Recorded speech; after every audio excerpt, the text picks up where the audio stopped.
하나님 말씀 함께 보겠습니다. 하나님 말씀은 출애굽기 23장 14절에서 16절 말씀. 제가 가진 성경 구약 성경 117페이지. 출애굽기 23장 14절에서 16절 말씀입니다.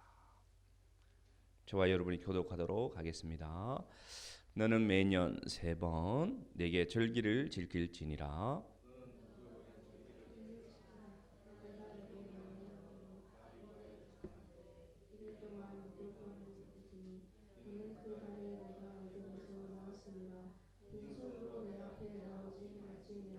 맥주절을 함께 읽습니다. 맥주절을 지키라. 이는 네가 수고하여 밭에 뿌린 것에 첫 열매를 거둠이니라. 수장절을 지키라. 이는 네가 수고하여 이룬 것을 연말에 밭에서 거두어 저장함이니라. 아멘. 어느덧 한 해가 저물어가는 11월이 되고, 오늘 그래서 또 하나님 앞에 추수감사절로 예배드리게 하신 하나님께 감사를 드립니다. 이 시간에는 추수감사절이 돌아왔는데 하나님 앞에 감사절, 이 예배는 어떤 감사로 어떤 자세로 드려야 되는가를 성경을 통해서 함께 조금은 좀 구체적으로 이렇게 교훈을 받는 시간을 가지도록 하겠습니다.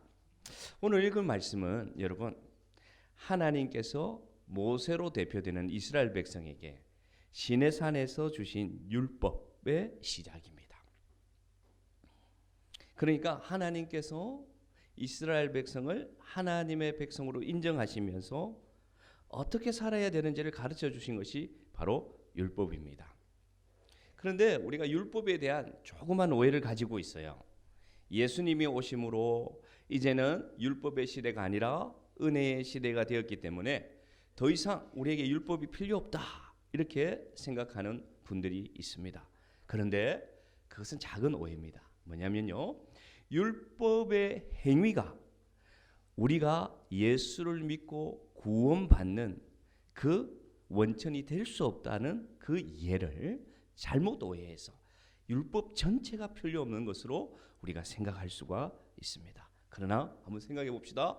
율법은 누가 우리에게 주신 것입니까? 하나님이 주신 거예요. 그러면 율법은 하나님께서 주신 거기 때문에 지킬 이유가 있습니까, 없습니까? 있다는 것입니다. 그래서 오늘날 그러면 그 당시 상황도 다르고 환경도 다르고 시대도 다른 율법을 오늘날은 그러면 어떻게 지키는 게 좋으냐? 그래서 우리가 성경을 통해서 성경의 구약과 신약을 통틀어서 예수님을 기준으로 해서 율법의 시대가 예수님을 통해서 성취된 것은 성취된 것으로 지키고, 그리스도인들이 지켜나가면서 율법에서 하나님이 명령하신 것을 오늘날도 우리 환경에 맞추어서 우리 시대에 맞춰 놓아서 그 정신을 본받아서 꼭 지켜야 된다는 것을 오늘 성경이 통전적으로 우리에게 가르쳐주고 있습니다. 그 중에 오늘 읽은 본문은 3가지 감사절을 지키라는 본문입니다. 한번 볼까요? 첫 번째, 어떤 절기를 지키라고 가르쳐 주시느냐? 무교절이라고 부릅니다. 우리에게 낯설 수 있는데 여러분, 유월절 들어보셨죠? 유월절을 기억하시면 됩니다. 유월절의 첫날이라고 보면 되는데, 유월절은 무엇이었습니까? 이스라엘 백성들이 포로로 살다가 자유민으로 하나님이 끌어내실 때 어린 양을 잡게 하셔서 그 어린 양의 피를 문설주에 바름으로 심판의 사자가 지나갈 때 그 어린 양의 피가 발라져 있는 집은 넘어가셨어요. 그게 유월, 한자로 유월절이 됩니다. 그 어린 양의 보혈이 신약에 와서 누구로 완성되었습니까? 예수 그리스도의 십자가의 보혈로 완성되었습니다. 그래서 더 이상 우리는 신약을 살아가는 우리는 무교절 유월절을 지키지 않습니다. 하나님의 교회는 이 유월절을 강조합니다. 그러나 우리는 왜 지키지 않습니까? 예수님으로 오심으로, 예수님이 이 땅에 오심으로, 우리를 대신해서 죽으심으로 그 어린 양의 보혈이 완성되어서 이제는 유월절을 더 이상 지키지 않고 매주일 하나님 앞에 나와 그 십자가의 은혜를 감사하는 그런 주일을 지키게 되었습니다. 오늘 두 번째로 무교절을 지킨다고 한 다음에 맥추절을 지켜라. 하나님께서 명령하십니다. 맥추절, 보리맥자를 쓰고 있습니다. 보리를 추수하는 절기를 말하고요. 이 날은 6월절로부터 77절이라서 77이 49 해가지고 49일 후에 지키는 절기였습니다. 그런데 더 이상 우리도 맥추절도 지키지 않아요. 왜 안 지키느냐? 예수님이 십자가에 죽으시고 부활한 후에 오순절이라는 50일이 지난 후에 성령 강림의 역사가 이 땅에 이루어졌습니다. 그때부터 우리는 무엇을 지키느냐? 성령 강림절을 맥추절을 대신해서 지키고 있습니다. 마지막으로 오늘 하나님이 수장절을 지켜라 명령하고 있습니다. 수장절은 가을에 추수한 것을 거두어 드리는 절기를 말합니다. 그리고 이스라엘 원력으로 봐도 1년의 마지막에 가장 풍성할 때의 곡식이, 그때 하나님이 수장절을 지키려 했는데요. 다른 이름은 초막절, 또 다른 이름이 있습니다. 장막절. 쉽게 말하면 텐트를 말합니다. 텐트. 이스라엘 백성들이 광야 생활할 때 텐트 치고 살았지 않습니까? 그래서 텐트를 일주일 동안 치고 집을 두고 텐트에 가서 지내면서 무엇을 생각하느냐? 하나님이 우리에게 집도 주셨고 우리에게 밥솥도 주셨고 우리에게 곡식도 주셨구나 하는 것을 기억하라고. 그래서 광야 시절 우리의 신앙의 선배들이 그렇게 어렵게 살아가던 시기에도 하나님이 인도하신 것처럼 2019년도 하나님이 한 해 동안 우리에게 먹을 것과 입을 것을 지켜주셨기 때문에 그것을 감사하는 절기, 그 감사절기를 오늘 바로 오늘 그 수장절을 지킵니다. 무엇으로 지킵니까? 우리는 추수감사절로 하나님 앞에 지킵니다. 이제 좀 이해가 되셨죠, 여러분? 이 세 가지 절기는 하나님께서 꼭 지켜라고 명령하신 것입니다. 그러면 오늘 말씀 본론으로, 그러면 이 추수감사절을 하나님 앞에 어떤 자세로 섬기는 게 성경적인가? 어떤 자세로 섬길 때 하나님이 기쁘게 받으시는가를 세 가지로 한번 정리해 봤습니다. 첫 번째로 이 감사절은 여러분 하나님께서 명령하시기를 빈손으로 나오지 마라 말씀하셨어요. 두 번째로는요, 네가 수고하여 거둔 것으로 감사하라고 명령하셨어요. 마지막으로 하나님이 뭘 명령하시느냐? 객과 고아와 가부와 함께 말아 즐거워하라. 이 세 가지 원칙을 우리에게 가르쳐 주셨습니다. 첫 번째로 빈손으로 나오지 마라. 하나님이 명령하셨습니다. 한번 15절 한번 읽어볼까요? 출애굽기 23장 15절 시작. 너는 무교병의 절기를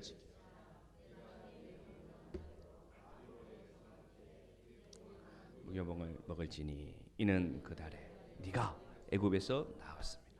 빈손으로 내 앞에 나오지 말지니라. 아멘. 빈손으로 나오지 마라. 어떤 의미일까요? 우리 주님을 한번 상상해 봅시다. 주님은 이미 여러분 우리가 무엇을 드리지 않아도 이미 충만하신 분이에요. 온 우주 만물이 그분의 소유고요. 온 생명이 그분의 소유고요. 우리는 측량할 수 없는 풍부하시고 온 우주에 충만하신 분이 바로 우리 주 예수 그리스도 하나님이신데, 왜 오늘 하나님이 우리에게 이렇게 빈손으로 나오지 말라고 말씀하실까? 그러면 많이 드리면 많은 복을 주는 세상의 신과 똑같지 않습니까? 그러면 우리가 믿는 하나님이 많이 드리면 많은 복을 준다. 그럼 세상의 신과 똑같은데 왜 우리는 예수님을 다른 분으로 우리는 믿고 있느냐? 또 한번 생각해 봅시다. 많이 드리면 많은 복을 주실 것 같으면 차라리 하나님이 선택하실 때, 이 세상에 큰 부자들만 하나님이 택정하셔서 예수 믿게 하시면 이 말씀이 더 잘 이루어질 것 같아요. 그런데 왜 부족한 우리를 하나님이 하나님 백성 삼으셨었는데 오늘 빈손으로 나오지 말라고 왜 우리에게 부담을 주실까? 하나님은 다 가지신 분인데 왜 우리에게 이렇게 부담을 주실까 생각할 수 있습니다. 그 의미는 뭐냐, 여러분 잘 생각하시기 바랍니다. 빈손으로 나오지 말라는 뜻은 뭐냐? 감사의 마음으로 나와라, 이런 뜻입니다. 할렐루야. 우리가 하나님의 은혜를 기억할 때, 우리를 구원하신 하나님의 그 십자가 은혜를 기억하고 네가 나올 때, 하나님 전에 나올 때 기쁜 마음으로, 감사의 마음으로, 더 나아가 기대하는 마음으로 하나님께 나오라고 오늘 명령하신다는 것을 여러분 기억하시길 바랍니다. 예, 기대하는 마음으로. 오늘 이 자리에 여러분 기대하는 마음으로 나오셨습니까? 그러면 여러분은 빈손으로 나오신 분들이 아닙니다. 자, 보십시다. 그러면 우리가 하나님을 기대하고 하나님께 감사하면, 우리를 구원하신 은혜에 감사하면 자연히 우리는 무엇인가를 하나님 앞에 드리고자 마음이 들 수밖에 없습니다. 여러분 믿으십니까? 그리고 빈손으로 나오지 않을 때, 하나님께 감사의 마음과 기대의 마음으로 나올 때, 그때 우리는 무엇을 생각하느냐? 나의 모든 것이 하나님이 나에게 주신 은혜라고 우리 생각이 바뀌게 됩니다. 이전간 일주일 동안 우리가 살아가는 방식이 내 힘으로, 내 노력으로, 내 소유를 얻기 위해서 살아갔던 방식이 오늘 이 말씀을 순종해서 기대와 감사로 나오게 되면, 그렇구나, 나의 모든 수고와 노력으로 내가 사는 것이 아니라 하나님이 나에게 모든 것을 주셨구나라는 자세가 바뀌게 됩니다. 하나님을 한번 상상해 보겠습니다. 우리 예미가 올라왔는데 예를 들겠습니다. 예미가 막 놀고 있어요. 놀다가 근데 손도 막 지저분한 채로 막 놀다가 예미가 좋아하는 사탕이 있어요. 막 사탕을 까서 먹다가 엄마를 발견했어. 근데 자기가 막 먹던 사탕을, 그 더러운 손, 흙 묻은 손으로 막 먹던 사탕을 엄마 먹어 하고 입에 넣어주면, 여러분 모든 엄마들이 어떤 마음이 될 것 같아요? 어떤 마음이 들 것 같아요? 아이 더러워, 아유 뭐 이런 애가 다 있어, 이렇게 될 것이 아니면 얘가 자기가 그렇게 좋아하는 사탕을 내 입에 넣어주니 참 얘가 나를 사랑하는구나. 똑같습니다, 여러분. 빈손으로 나오지 말라 말씀하시는 하나님은 우리에게 뭔가 부담을 주기 위해서, 무엇을 요구하기 위해서 말씀하시는 게 아니라 네가 나를 사랑하는 것을, 나를 감사하는 것을 보여주기를 원한다. 그럴 때 내가 더욱 만족함을 누리고 나도 기쁘고 너에게도 내가 한량없는 은혜를 더 주기 위해서 나는 결심하고 싶다라는 하나님의 사랑의 표현임을 여러분 믿으시기를 바랍니다. 그래서 우리가 예배에 나올 때 감사함으로 나오는 거예요. 그런 은혜가 있기를 바랍니다. 그러면 감사로 드리는 자세를 우리가 기억할 게 있는데, 두 가지가 있는데 여러분 꼭 기억할 거 제가 한번 생각해 봤습니다. 말씀을 준비하면서. 그러면 감사로 드릴 때 우리는 무엇을 기억하면 좋을까? 하나는 여러분 부담감으로 하지 않는 것입니다. 부담감으로 하지 않는 것. 또 하나는 뭐냐? 그렇다고 해서 여러분 하나님께 인색함으로도 하지 않는 것입니다. 이게 경계에 딱 붙어 있어요. 하나님 앞에 우리가 뭔가 드릴 때 부담감으로 하는 것 하나님 기뻐하지 않고요. 또한 반대로 인색함으로 드리는 것도 하나님은 기뻐하지 않습니다. 어떻게 분별하느냐? 하나님께 헌물을 드렸습니다. 근데 예배를 드리는데 자꾸만 내 마음속에 너무 많이 드렸나? 아까운 마음이 들어서 예배에 집중이 안 된다. 그러면 여러분 무슨 마음으로 드렸다? 부담감으로 드린 거예요. 여러분. 그럼 조정하시면 됩니다. 가장 쉬워요. 아주 쉬워요. 왜냐? 우리는 영적인 존재이기 때문에 예배 드릴 때 하나님과 교통하거든요. 그런데도 예배의 자유를 못 드리고 내가 미쳤지. 내가 왜 그걸 다 드렸을까? 부담감 든다. 그럼 여러분 그건 부담감으로 드린 거예요. 다음에는 그렇게 안 드리면 됩니다. 반대로 인색함은 뭐냐? 제가 정확하게 지금 진단해 드립니다. 오늘 설교 말씀을 듣는데 자꾸만 내 마음속에 더 드릴 걸. 아니 내가 왜 더 드릴 걸? 이런 뭔가 생각이 든다. 그런 분은 100% 하나님 앞에 뭐로 드렸다? 인색함으로 드린 겁니다. 아주 쉽죠. 아주 쉬워요. 그런데 여러분 제가 실제적으로 한번 가르쳐 드리도록 하겠습니다. 제가 이 신대원 다닐 때 이 신대원생들도 배우거든요. 헌금에 대해서 자세를 어떻게 해야 되는지. 그래서 실제적으로 한번 가르쳐 드리는데, 헌금을 드릴 때 여러분 기준이 있습니다. 잘 들으십시오. 메모가 필요하신 분은 메모하셔도 됩니다. 헌금의 기준은 뭐냐? 11조입니다. 11조. 자, 11조는 성경에서 정확하게 하나님이 얼마를 드리라고 가르쳐 주셨어요. 얼마입니까? 소득의 10분의 1. 자, 그럼 기준을 잡았습니다. 11조를 다. 그래서 11조를 기준으로 삼으면 성경적이 됩니다. 그렇지. 11조. 10분의 1을 하나님 앞에 드리는 거야.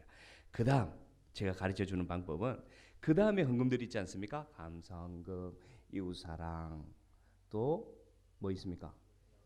교회사랑, 또 여러 절기헌금이 있습니다. 이거는 뭐냐면요, 4주를 나누어서 11조 금액을 4분의 1로 나누어서 드린다고 생각하면 됩니다.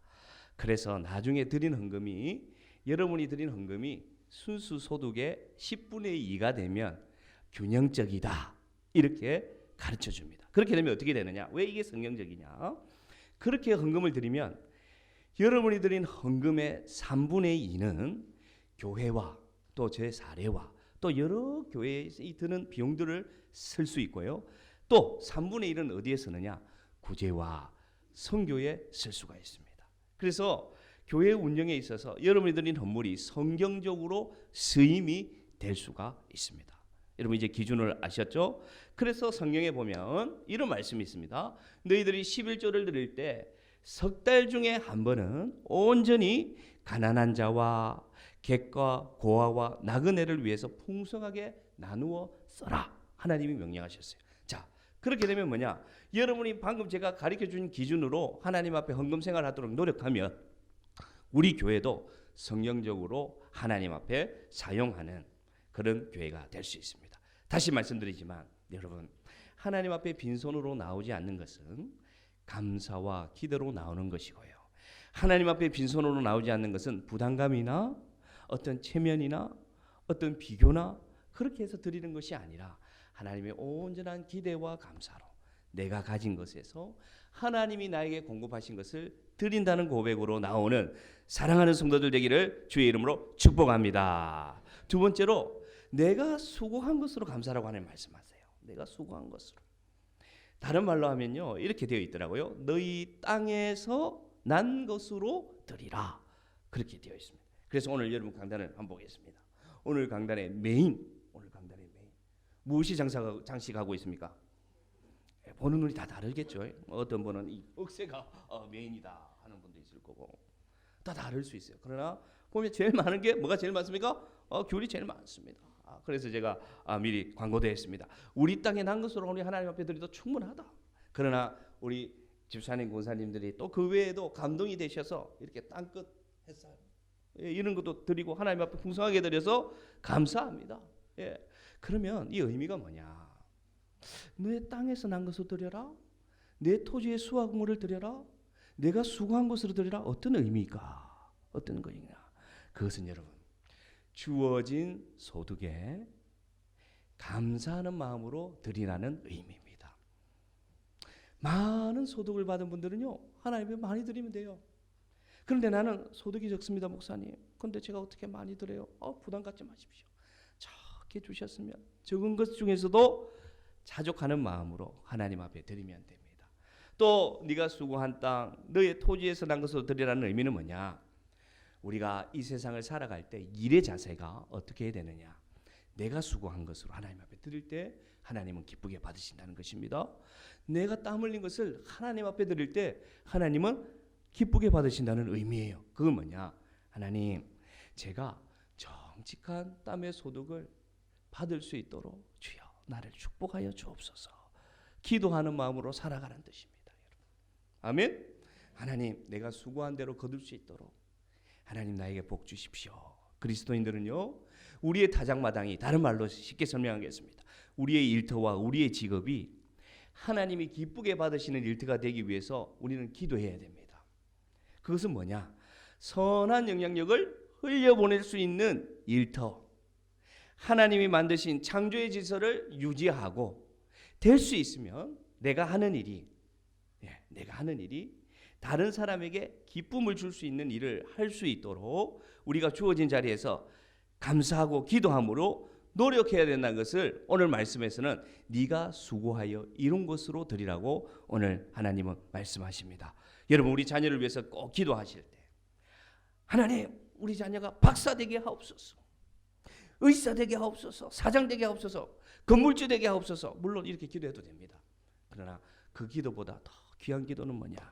하나님, 우린 자녀에게 일을 주시되 하나님 나라의 확장을 위해서 하나님이 만드신 이 세상의 창조시설을 거스르지 않고 많은 사람을 유익하게 하는 그런 소망이 있는 일을 하는 우리 자녀 되게 하여 주옵소서. 기도하는 우리 성도들 되기를 바랍니다. 할렐루야, 할렐루야. 많고 적음에 상관없이 하나님 나라의 확장을 위해서 하나님이 만든 이 자연 우주 만물 창조 질서를 잘 지키며 많은 사람에게 선한 영향력을 줄 수 있는 자기 일, 기쁨의 소망의 일을 할 수 있는 자녀 되게 해달라고 여러분 기도하십시오. 기도하십시오. 그럴 때 많고 적음에 상관없습니다. 그럴 때 자녀가 행복하게 사회생활 해갈 줄로 믿습니다. 또한 보면 여러분 너희 땅에서 난 것 중에 첫 열매를 드려라 이렇게 말씀하세요. 그리고 다른 말로 하면 가장 귀한 것을 드려라 이렇게 말씀하십니다. 이 의미는 뭘까요? 내 안에 가장 귀한 것 예수를 알미라.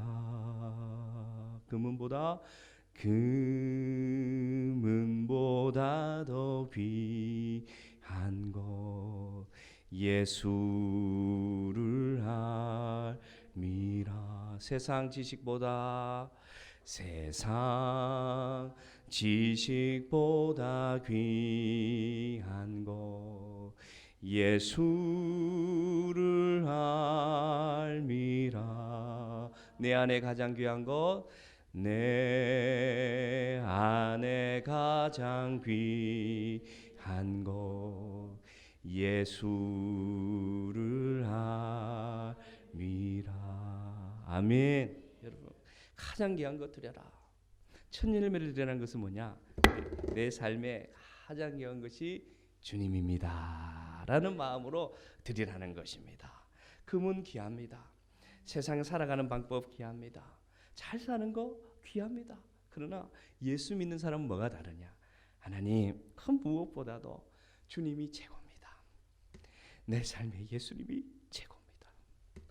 주님만 있으면 나는 만족합니다 라는 마음이 들면요 가장 귀한 것을 하나님 앞에 드릴 수가 있습니다. 왜 하나님이 이렇게 명령하셨느냐? 하나님 마음이 아프셨어요. 하나님이 이 세상을 창조하시고 오늘 여러분 이 세상을 한번 보십시오. 들려오는 세상의 소식들, 우리 이웃에 들려오는 소식들, TV를 틀면 들려오는 뉴스 소식을 한번 들어보세요. 다 기막고 싶을 정도로 너무 비참하고 암울하고 아픈 소식들이 너무 많아요. 왜 이런 세상이 되었는지 우리는 알 수 있습니다. 왜 때문이냐? 내 삶에 가장 귀한 것이 깨어졌기 때문입니다. 인간에게 가장 귀한 것은 하나님이었는데 그 가치를 가인이 그리고 아담과 하와가 그것을 깨어버렸어요. 가장 귀한 가치인 예수님 하나님의 가치, 소통의 가치, 관계의 가치를 그 선악과를 따먹으로 말미암아 내게 가장 귀한 것은 내가 잘 되는 것이야. 내 중심이야. 자기 중심성이 귀한 것이라고 딱 결정하고 그 선악과를 먹는 순간 하나님의 창조 질서가 깨어져 버렸어요. 하나님과 인간관계의 그 유대관계가 그 끈끈한 소통관계가 끊어짐으로 어떤 일이 발생했느냐? 하나님과 인간관계가 끊어지니까 인간과 인간관계가 죄로 물들어서 끊어집니다. 가족 사이가 끊어집니다. 남편과 아내 사이가 끊어집니다.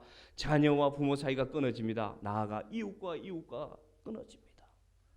사회와 사회가 끊어지기 시작했습니다. 나라와 나라가 끊어지기 시작했습니다. 그래서 지금 이 현재 이 세상이 되어버린 것입니다. 하나님이 말씀하십니다. 가장 좋은 것으로 드리라는 것은 다른 말로 너는 나와 너의 관계를 회복하기를 내가 원한다 말씀하십니다. 반대로 한번 복원해 볼까요? 하나님과 나의 관계가 회복된다고 상상해 보십시오. 예수 그리스도의 십자가의 보혈로 죄인이던 내가 의인이 되고 원수였던 내가 하나님의 자녀가 되면 내 마음이 회복됩니다. 괜찮아. 나 못 살아도 괜찮아. 가난해도 괜찮아. 아파도 괜찮아. 다른 사람이 나를 미워해도 괜찮아. 왜냐? 하나님과 나의 사이가 행복되면 어떻게 회복됩니까? 나와 하나님이 회복되면 내 자신과 내가 회복됩니다. 내가 얼마나 귀한 존재인가? 내가 얼마나 사랑받을 만한 존재인가? 내가 하나님 볼 때 얼마나 소중한 존재인가 회복됩니다. 그러면 다른 사람을 보는 눈이 회복됩니다. 내 이웃을 볼 때 얼마나 귀한 존재인가? 얼마나 사랑스러운 존재인가, 하나님이 저 영혼을 얼마나 기뻐하시고 기다리고 계실까가 회복됩니다. 이웃과 이웃이 회복되면 사회가 회복되고, 사회와 사회가 회복되면 나라와 나라가 회복되는 하나님 나라가 이 땅에 도래할 줄로 저는 믿습니다. 그래서 가장 귀한 것을 드리라는 의미는 뭐냐? 나와 너의 관계가 회복되기를 원한다는 하나님의 축복의 말씀임을 여러분 믿으시기를 바랍니다. 더 이상 대적하지 않고요, 더 이상 원수 만들지 않고, 하나님과 나의 사이가 얼마나 귀한지 회복이 되면요, 그 주의가, 죽었던 주의가 다 회복됩니다. 가족이 회복됩니다. 자녀와의 관계가 회복됩니다. 이웃과의 관계가 회복됩니다. 무엇보다도 교회 안에 참 회복이 일어나기가 시작됩니다. 여러분, 이 은혜가 우리 교회 안에 2020년에 풍성하게 일어날 줄로 믿습니다. 그래서 샘물교회 하면 저 교회는 이 세상에 없는 교회, 크게 말하기로 저는 결정했습니다. 야, 샘물교회 같은 교회는 이 나라에 없어? 그렇게 소개하는 거예요. 우리 교회를 소개할 때. 야, 우리 교회 같은 교회는 없다. 아멘 해야죠, 여러분. 야, 우리 교회 목사님 같은 목사님 없어. 아주 많이 부족합니다. 참 버렸지만 말이라도 그렇게 해주면 제가 자꾸 더 좋아질 줄 어떻게 압니까? 그런 회복. 2020년에는 여러분 가장 좋은 것을 드릴 수 있는 하나님과의 관계가 회복되는 우리 성도들 되기를 주의 이름으로 축복합니다. 그러면 내가 일할 수 있음에 감사할 수 있고, 내가 소득이 있음에 감사할 수 있고요, 내게 건강이 있음에 감사할 수 있고요. 목사님, 저는 아무것도 해당이 안 돼요. 혹시 계십니까? 차원이 다른 감사가 있습니다. 나를 살리시고 나를 하나님의 자녀로 삼으신 그 구원의 은혜가 있음에 우리는 감사할 수 있습니다. 아무도 할 수 없는 감사. 하나님이 나를 사랑하셨고 나를 자녀로 삼아 주셔서 오늘 이 자리에 나와서 피곤한 가운데서도 하나님 말씀 듣게 하시니 감사합니다. 가장 좋은 것을 드리는 것은 여러분, 제가 결론적으로 말씀드리면 어떤 거냐? 나만의 방식으로 여러분 감사하시면 됩니다. 나만의 방식으로 감사하십시오. 여러분 한번 생각해 보십시오. 나는 어떻게 감사할 때 나만의 방식으로 감사할 수 있을까? 그림을 잘 그린 분들은 그림을 한번 그려보십시오. 하나님 앞에서. 노래를 잘하는 분들은요, 찬송으로 한번 감사해 보시기 바랍니다. 사랑을 잘 나누는 분들은 많이 사랑하십시오. 그러면 그게 하나님 볼 때 최선의 것을 드리는 감사가 될 줄로 믿습니다. 마지막으로 하나님이 감사절을 어떻게 지키느냐? 모두가 함께 즐거워해라. 하나님 말씀하셨어요. 오늘 우리 말씀 한번 읽어볼까요? 신명기 16장 13절에서 15절 말씀. 좀 길지만 글자 작지만 눈에 힘을 줘서 한번 읽어봅시다. 시작. 너희 타작마당과 포도주 들의 소출을 거두어 드린 후에 이래 동안 초막절을 지킬 것이요, 절기를 지킬 때에는 거주하는 레위인과 객과 고아와 가부와 함께 즐거워하되 내 하나님 여호와께서 택하신 곳에서 너는 이래 동안 내 하나님 여호와 앞에서 절기를 지키고 내 하나님 여호와께서 내 모든 소출과 내 손으로 행한 모든 일에 복 주실 것이니 너는 온전히 즐거워할지니라. 아멘. 아멘. 오늘 결론적인 말씀이에요. 감사해요. 하나님이 많이 주셔서 감사하고, 베풀어 주신 은혜를 생각해 보니 감사해요. 그러면 나만의 감사로 끝나지 않고 하나님이 우리를 교회로 만나게 해주신 목적도 여기에 참 중요한 이유가 있습니다. 오늘 대표적으로 뭐를 말하느냐? 객과 고아와 가부와 또 나오지 않지만 나그네, 이런 분들을 하나님께서 기억하여 어떻게 하라? 함께 즐거워하라. 하나님의 몸된 교회는 여러분 세상과 다른 점이 뭐냐? 세상에는 갑과 을이 있어요. 세상에는 주인관계, 종속관계가 있을 수밖에 없고, 세상에는 돈을 꾸는 사람도 있고 돈을 빌려주는 사람도 있고, 세상에는 집주인이 있으며 월세 사는 사람도 있고 집주인도 있고 다 나누어져 있어요. 그러나 하나님의 교회는 뭐냐? 모두가 예수 그리스도 십자가 복음 하나로 공평하고 평등합니다. 믿으십니까, 여러분? 그것이 우리의 기준이 될 수가 없습니다. 많이 배우고 적게 배운 그 기준 될 수 없고, 부와 가난 기준 될 수 없어요. 오직 한 가지 기준, 예수 그리스도 십자가 사랑으로 우리는 하나된 한 몸 공동체임을 여러분 믿으시기를 바랍니다. 그러기 위해서 오늘 말씀을 기억합시다. 여러분 우리가 함께 즐거워하는 공동체 되기를 원합니다. 자기 자신처럼 사랑할 수 있는 것 하나님이 꼭 명령하셨어요. 두 번째는 이것이니 내 자신만큼 내 이웃을 사랑하라. 그 사랑이 실천되는 사랑의 공동체가 우리 교회 공동체 되기를 원합니다. 하나님 앞에 감사할 때 나의 드러남으로 감사하는 것이 아니라 나의 뛰어남으로 나의 소득만으로 감사하는 드러나는 감사가 아니라 모두 함께 나눌 수 있고 함께 공유할 수 있고 함께 손잡아 줄 수 있고 함께 같은 방향을 보고 걸어갈 수 있는 감사 공동체, 그런 공동체 되기를 원합니다. 비교나 시샘이나 부러움이나 질투가 아닌 하나님 앞에서 주어진 것으로 감사하고 낮은 마음으로 서로를 바라보면서 함께 나아가는 믿음의 공동체, 사랑의 공동체, 소망의 공동체가 샘물교회 되기를 주의 이름으로 축복합니다. 이것은 여러분 어떻게 이루어지느냐? 모두가 각자의 모습으로 동참할 때 이루어집니다. 섬기는 사람만 섬기고 드리는 사람만 드리는 교회는요 나누어질 수밖에 없어요. 그러나 여러분 내가 가진 것이 부족해도 하나님께 받은 은혜를 기억하신다면 여러분이 하실 수 있는 일에 동참하십시오. 그러면 교회는 어떻게 되느냐? 하나 되는 공동체 될 줄로 믿습니다. 밀걸레 진로 가능합니다. 청소 가능합니다. 식당 봉사, 교사, 우리 찬양팀, 또 방송실, 너무나 찬양, 너무 많아요. 그런데 여러분 어떤 마음으로 그래 우리 공동체는 하나 된 공동체지. 하나님 나에게 이 구원의 은혜를 주셨지. 하나님이 이 교회를 만나게 해주셨지. 그래서 저 집사님 저 권사님 만나게 해주셨지. 그러니까 나도 동참해야지. 이런 마음으로 섬기면 우리는 이런 교회 됩니다. 말씀을 마칩니다. 어떤 교회 되느냐? 사도행전 2장 44절에서 47절. 저는 이런 교회 우리 교회 될 줄로 믿고 기도합니다. 그래서 힘을 내서 읽읍시다. 결론적인 말씀이니까 시작. 믿는 사람이 다 함께 있어 모든 물건을 서로 통용하고 또 재산과 소유를 팔아 각 사람의 필요를 따라 나눠주며 날마다 마음을 같이하여 성전에 모이기를 힘쓰고 집에서는 모여서 떡을 떼고 기쁨과 순전한 마음으로 음식을 먹고 하나님을 찬미하며 또 온 백성에게 칭송을 받으니 주께서 구원받는 사람을 날마다 더하게 하시니라. 아멘. 아멘. 2020 우리 교회가 앞으로 이런 교회로 나아갈 줄 저는 믿습니다. 성령 충만한 공동체, 사랑 충만한 공동체, 소망 충만한 공동체, 구제와 선교에 힘쓰는 공동체. 그래서 날마다 믿는 자가 더해서 하나님의 십자가 복음으로 전진해 나가는 교회 저는 될 줄로 믿습니다.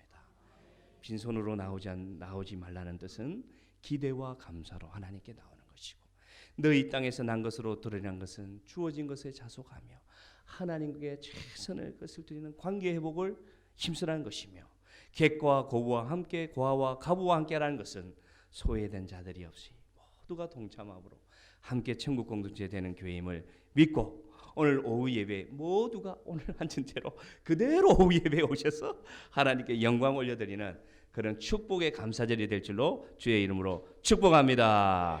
우리 찬양하겠습니다.